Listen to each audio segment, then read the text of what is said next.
AC आणि खूप सुंदर अशी बस म्हणून ज्या शिवशाही बसचं कौतुक झालं, त्या शिवशाही बसचं आज बंद पडणारी शिवशाही अशा व्याख्येत रूपांतर झालेलं आहे.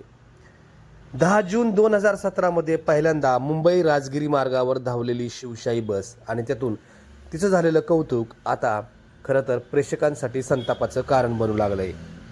कारण या शिवशाही बसच्या अनेक बस या रस्त्यात बंद पडतात. गेल्या काही दिवसांपासून शिवशाही बंद होणार अशा स्वरूपाची अफवा होती, पण राज्य सरकारच्या राज्य परिवहन महामंडळानं यावर पडदा टाकला. 792 सध्या राज्यात शिवशाही बस आहेत, त्यापैकी 500 बस धावतात. 392 बस कार्यशाळेमध्ये विविध प्रकारच्या दुरुस्तीसाठी दाखल करण्यात आलेल्या आहेत आणि आता 500 बसेस रस्त्यावर धावतात. त्यांची अशी अवस्था म्हणजे 500 बसपैकी किती बस चांगल्या आहेत त्याचाही प्रश्नच आहे. परंतु आज बारामतीतून पुण्याकडे निघालेली ही बस रस्त्यात जळगाव कडेपठारामध्ये बंद पडली.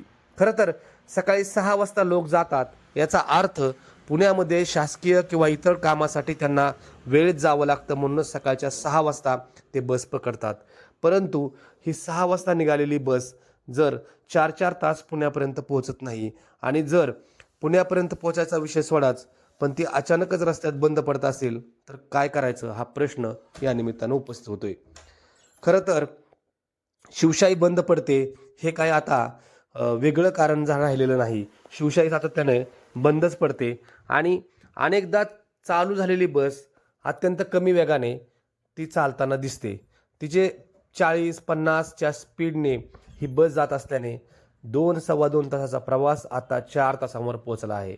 त्यामुळे खरोखरच या शिवशाही बसविषयी एकदाचा निर्णय घ्या असाच आग्रह आता प्रवासी करू लागले आहेत.